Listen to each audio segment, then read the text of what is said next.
시간에 제가 먼저 묵상한 말씀을 함께 나누도록 하겠습니다. 오늘 우리 주변을 둘러싸고 있는 일들이 시시각각 변하기 때문에, 그리고 새로운 일들이 계속 일어나기 때문에 몇 개월 전의 일도 이미 우리의 기억 속에서는 사라져 버린 일들이 허다합니다. 그런데 우리는 3년 반 전의 일을 한번 생각해 볼 필요가 있습니다. 2021년 2월 1일 미얀마에서 군부 쿠데타가 발생했습니다. 당시에 미얀마 군부는요, 국가 비상사태이니까 우리가 1년간만 군정을 실시하겠다라고 하면서 쿠데타를 일으켰습니다. 하지만 그 말은 전혀 지켜지지 않고 있지요. 미얀마의 역사를 간략하게 살펴볼 필요가 있습니다. 미얀마는 1948년에 영국으로부터 독립했습니다. 그런데 얼마 지나지 않아서 1962년에 군부가 쿠데타를 일으켜 군사정부가 되었고 독재가 시작이 되었습니다. 그리고 매우 긴 기간 동안, 40년이 넘는 시간 동안 군부 독재가 이어졌습니다. 그러다가 우리 귀에 익숙한 아웅산 수치가 이끄는 민주주의 민족 동맹 National League for Democracy, 줄여서 NLD라고 하는 정당이 총선에서 드디어 승리를 하게 됩니다. 그래서 독재가 끝나게 되었습니다.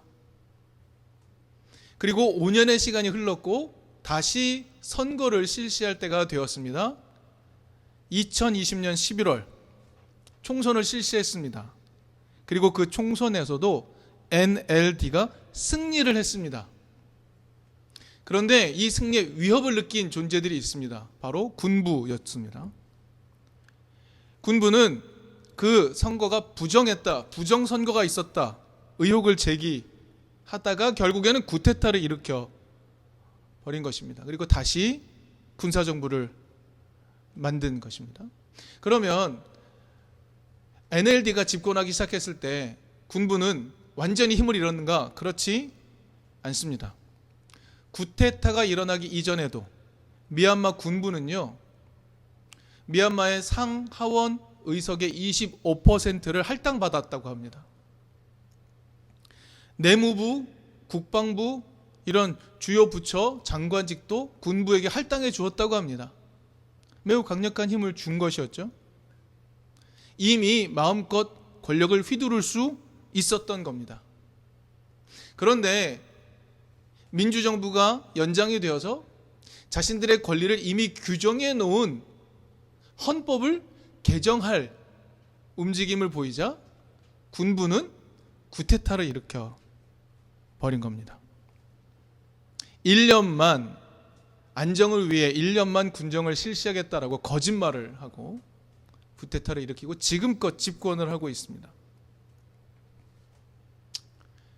그렇다면 미얀마 시민들은 어떻게 행동을 하였을까요? 미얀마 시민들은 물러서지 않았습니다.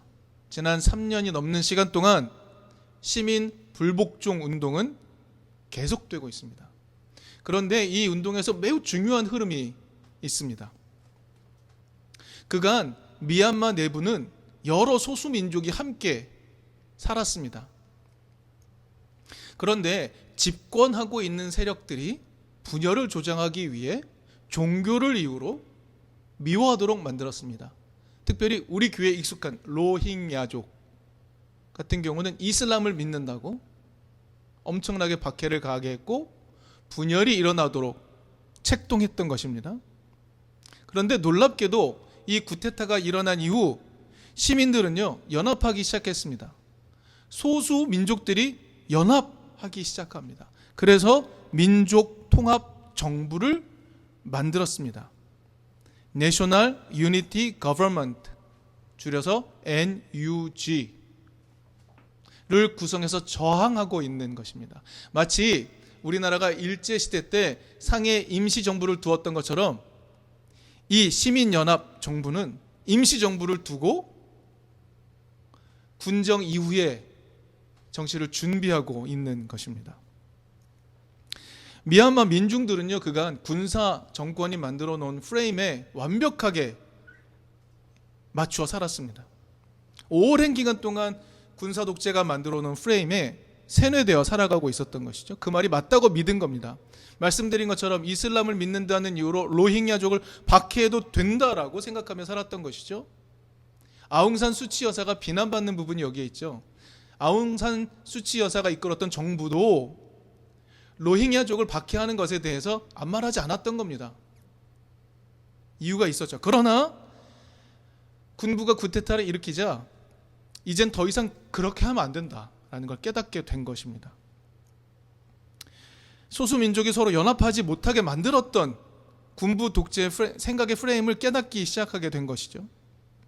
민중들이 독재가 만들어낸 거짓말을 완벽히 이해할 수 있게 된 것입니다. 그래서 NUG, National Unity Government는요, 대통령 대행을 소수민족으로 세웠고 총리도 소수민족으로 세웠습니다. 로힝야족의 한 사람을 난민 관리하는 차관으로 임명했다고 합니다.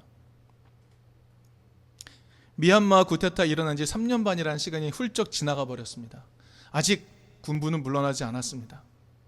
하지만 민족 통합 정부는 조금씩 민주화를 향해 나아가고 있다. 그 소식을 전해왔고 우리나라에도 함께 도와달라라는 도움을 계속해서 요청하고 있습니다. 시작부터 어려운 이야기를 좀 꺼냈습니다. 방금 나눈 이야기에서 우리는 두 가지 저항을 발견합니다. 하나는 쿠데타입니다. 그리고 또 하나는 시민들의 저항입니다. 오늘 이 이야기를 꺼낸 이유는 바로 오늘 비유 때문입니다. 작년에 우리 책을 여러 권 읽었죠. 함께 읽었습니다. 그 중에 예수가 하려던 말들이라는 책을 읽었습니다. 김호경 교수님이 쓰신 책 함께 읽었습니다. 그 책에서 저자는 예수의 여러 이야기들을 해설해 주었습니다. 때로 우리는 동의하기도 했고 때로 우리는 우리들의 다른 생각들을 나누기도 했습니다. 그 책에서 저자는요, 오늘 마태복음의 비유를 해설해 주었습니다. 그리고 오늘 본문과 병행 본문인 누가복음 14장 15절부터 24절까지의 비유도 소개해 주었습니다. 그리고 이 두 비유의 의미와 차이점에 대해서도 설명을 해 주었습니다. 저는 오늘 이 김호공 교수님의 해석을 기초로 해서 저의 생각을 함께 더하여 나누어 보도록 하겠습니다. 먼저 오늘 비유의 구조와 내용을 한번 살펴보겠습니다. 누가복음에도 이 비유가 나온다고 했죠. 누가복음의 비유가 선포되는 시간은 언제였냐면 어느 안식일이었습니다. 어느 안식일에 율법 교사들과 바리새파 사람들이 모인 집에 식사에 초대받아서 들어가셨습니다. 그리고 식사를 하는 중에 그들에게 하신 말씀이라고 누가복음의 비유는 소개되고 있습니다. 그러나 마태복음의 비유는 조금 위치가 다릅니다. 마태복음의 비유, 예수님께서 마지막 일주일을 보내기 위해 예루살렘 성으로 들어가셨죠. 그리고 예루살렘 성전 안으로 더 깊숙이 들어가셨습니다. 그리고 거기에 있던 대제사장들과 바리새인으로 구성된 백성의 장로들, 이 모여있는 권력자들이 모여있는 그 자리에 들어가셔서 예수께서 말씀하신 것으로 소개되고 있습니다. 그러니까 오늘 본문이 말하는 이 비유는요, 이 말씀을 듣는 대상이 그 시대의 권력자들이라는 것을 조금 더 선명하게 보여주는 겁니다. 이 비유에 듣는 대상이 누구인지를 정확하게 설명해 주고 있는 거죠. 오늘 비유의 내용으로 한번 우리는 살펴보며 들어가도록 하겠습니다. 오늘 본문이 소개하는 비유, 예수는 이렇게 말합니다. 어떤 임금이 베푼 자기 아들의 혼인잔치를 하늘나라라고 소개하면서 비유를 들려주고 있습니다. 어떤 임금이 베푼 자기 아들의 혼인잔치가 하늘나라다라고 소개하십니다. 오늘 비유는요, 두 부분으로 나누어져 있습니다. 먼저 전반부, 임금은요 자기 아들의 혼인잔치에 사람들을 초대합니다. 왕자의 혼인잔치에 초대받을 사람이라면 어느 정도의 수준의 사람일까요? 우리는 쉽게 예상해 볼 수 있습니다. 신분이 어느 정도 보장된 사람이었을 것이고, 권력의 위치에 가까운 사람이었을 수도 있고, 임금의 뜻을 받들어 민중을 다스려야 하는 관리의 위치인 사람일 수 있겠습니다. 여기서 작년에 읽었던 책, 예수가 하려던 말들의 저자 김호경 교수님의 귀한 제안이 하나 있습니다. 교수님에 따르면 당시 상류층에서 사람들을 초대하는 경우 2번의 전가를 보냈다는 것입니다. 첫 번째 전갈은 잔치가 벌어지기 수일 전에 참석 여부를 확인하기 위해서 보내고, 두 번째 전갈은 잔치 당일에 준비가 되었습니다, 오십시오 라고 다시 한번 초청하는 의미로 2번을 보낸다는 것이죠. 오늘 본문 3절을 잘 훑어보면 그게 보입니다.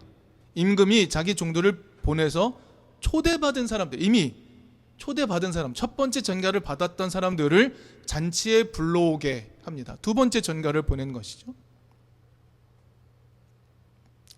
여러분, 마태복음에서 잔치를 열고 누군가를 초대하는 사람은 누굽니까?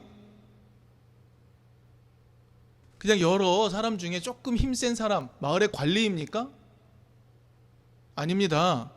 임금입니다. 임금은 어떤 사람입니까? 통치자입니다. 그 통치자가 초대를 했습니다. 그래서 임금으로부터 먼저 초대를 받은 사람들이 있었습니다. 그런데 그 누군가가 당일에 참석을 거절합니다. 그것도 2번에 걸쳐서 거절하죠.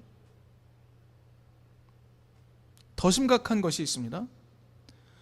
초대를 거절하는 그 일군의 무리들이 임금의 종들을 붙잡아서 모욕하고 죽였습니다. 여러분, 이건 어떻게 해석해야 될까요? 이것은 임금에 대한 불충이고요, 동시에 조롱 아니겠습니까? 조금 더 강력하게 말하면 임금의 다스림을 거절하는 반역 아니겠습니까? 이 행위는 앞에서 언급했던 구테타에 버금가는 행동이라고 할 수 있지 않을까요? 왕의 통치를 강력하게 거절하는 행동입니다. 자, 이런 일이 일어나자 임금은 어떻게 반응을 했다고 합니까? 자기 군대를 보내서 반역자들을 처단하고 도시를 불살라 버렸다라고 이야기합니다. 자, 여기까지의 예수의 이야기를 듣는 동안 여러분은 어떤 사건이 생각나십니까? 무엇이 생각나십니까? 이 비유를 듣는 유대 권력자들에게 이 이야기는 어떻게 들렸을까요? 이 이야기는 하나님의 뜻을 적극적으로 거절하다가 패망해버린 북이스라엘 남유다 역사를 떠올리게 하지 않았을까요? 그렇지, 우리의 민족의 역사가 이 모양이었지라고 이 비유의 이야기를 통해 깨닫게 되었을 것입니다. 권력자들이 불순종하여 하나님을 거절했던 것들, 그래서 하나님으로부터 심판을 받았던 것, 이것이 자연스럽게 떠올랐을 것입니다. 그런데 이야기는 여기서 그치지 않죠? 비유의 후반부로 넘어가 봅시다. 이제 임금은요, 생각을 바꿉니다. 그래서 종들에게 거리로 나가서 누구든 상관하지 말고 잔치로 초청하라고 명령합니다. 그래서 종들이 만나는 사람들을 데려오는 것이죠. 자, 여기서 중요한 것이 있습니다. 임금이 잔치에 강제로 데려오라고 명령한 것이 아니죠. 강제로 데려오라고 명령한 것이 아니라 누구든 만나면 데려오라고 종들에게 명령했던 것입니다. 잔치에 초청하라고, 누구든 잔치에 초청하라고 명령했던 것이죠. 자, 그러니 임금이 잔치 자리에 초청한다 라는 것을 얘기를 듣고 그 잔치에 저 참여할래요 라고 말한다는 것은 어떤 의미입니까? 자발적인 결정이죠. 그렇겠죠? 누구든 나가서 데려와라 라고 종들에게 명령했습니다. 나갔습니다. 만나서 임금이 당신까지도 초대하십니다라고 말해요. 갈지 안 갈지는 자발적 결정입니다. 근데 여러분 생각해 봅시다. 임금이 그 아들을 혼인잔치에 부릅니다. 결국 그 잔치는 참여하게 되면 임금과 그 아들을 축복하는 자리가 되는 거죠. 그렇다면 그 잔치에 참여한다는 건 어떤 의미입니까? 임금의 통치가 계속 이어지는 것을 기대하는 행동이라고 할 수 있는 겁니다. 잔치에 참여한다는 것 자체가 말이죠. 예전 방식에서는 초대받지 못했던 사람들이 이제 임금이 새로운 결단을 내렸고 그 결단에 따라 이 잔치 자리에 참여할 수 있게 되는 겁니다. 이제 새로운 사람들이 초대된 것이죠. 이제 나까지도 초대받는구나 라고 깨달은 사람들, 그 사람들은 새로운 시대가 열리는 것을 기뻐하면서 이 잔치에 참여했을 것입니다. 우리는 그렇게 상상할 수 있죠. 그리고 여기서 또 한번 김호경 교수님의 정보를 우리가 참고할 필요가 있습니다.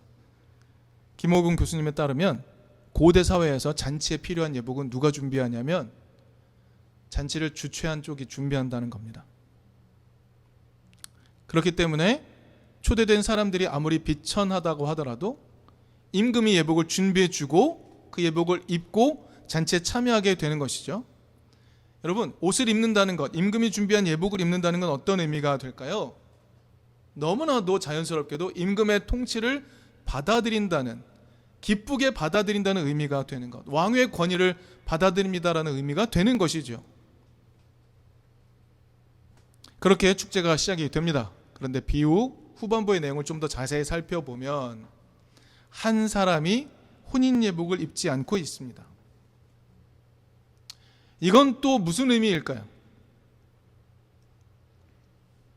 여러분, 이 사람이 지금 허름한 옷, 남루한 옷을 입고 있는 걸까요? 이 사람이 지금 혼인 예식에 왔는데 남루한 옷을 입고 허름한 옷을 입고 온 것일까요? 우리는 쉽게 그렇게 생각합니다. 저 어렸을 때부터 지금까지도 오랜 기간 동안 교회에서 이렇게 말했죠. 혼인 예식은 주일 예배 의미하는 거다. 그러니 주일 예배 나올 때 허름한 옷 입고 오지 말고, 슬리퍼 신고 오지 말고, 티쪼가리 입고 오지 말고 최고의 옷을 입고 오라고 말하기도 했고, 그것이 진실인 것처럼 받아들이며 교회 갈 때 가장 최고 옷을 입고 갔죠. 그러나 여러분, 이제 상상해 봅시다. 지금 이 사람, 혼인 예복을 입지 않은 이 사람은 남루한 옷을 입고 있는 것일까요? 아닙니다. 임금이 준비한 예복을 의도적으로 거부한 사람입니다. 자신의 권위를 드러내는 자신만의 예복을 입고 참여한 사람입니다.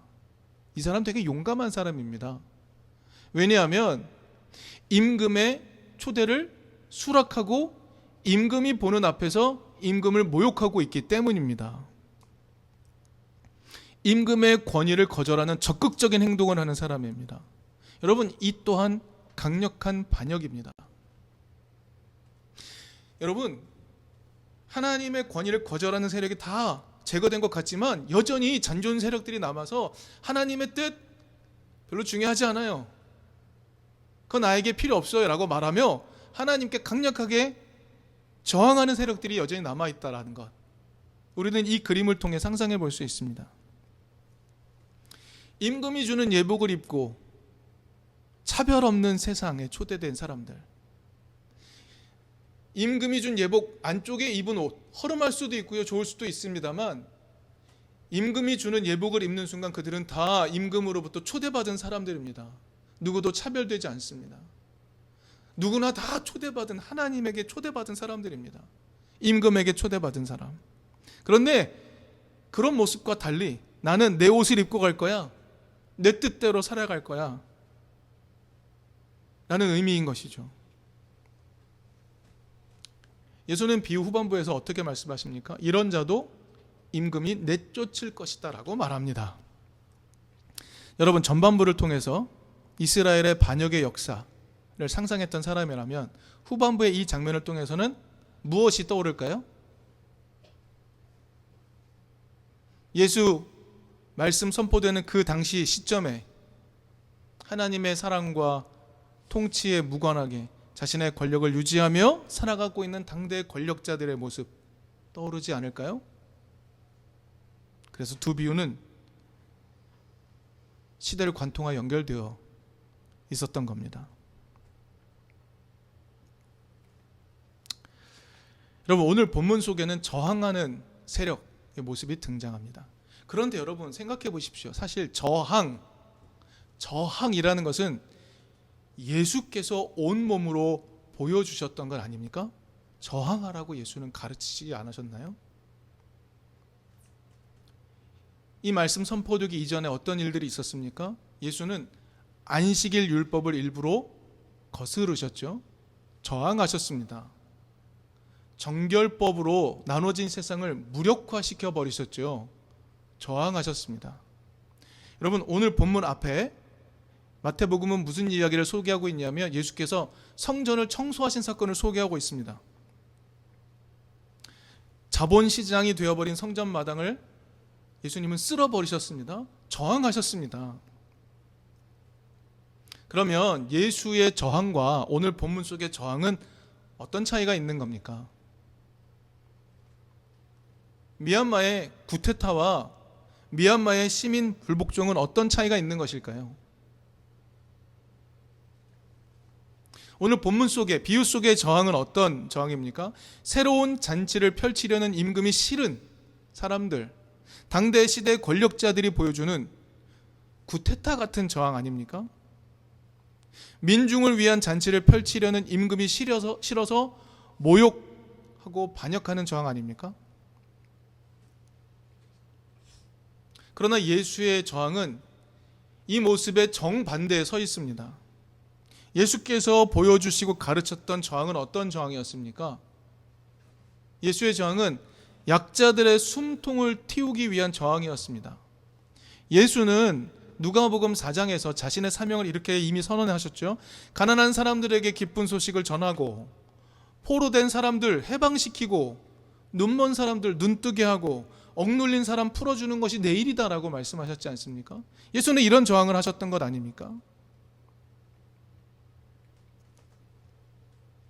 한을 가진 사람들이 저항을 한다, 맞는 말일 수 있습니다. 그러나 한을 풀기 위한 저항이 다 의미 있는 것은 아닙니다. 어느 시대이든 간에 자신이 가진 것을 놓치지 않으려는 권력자들의 저항이 있습니다. 지배자의 위치를 떠나지 않으려는 저항이 있습니다. 그러나 오늘 본문의 말씀, 예수의 비유를 살펴보면 하나님은 그런 저항을 인정하지 않으시죠. 그러나 예수는 연약한 자들의 숨통을 끊으려는 자들에게 저항을 하십니다. 가난한 자들의 삶을 피폐케 하는 자들에게 저항하시죠. 그러나 예수의 저항에는 춤이 있습니다. 의미가 있고요. 축제가 있습니다.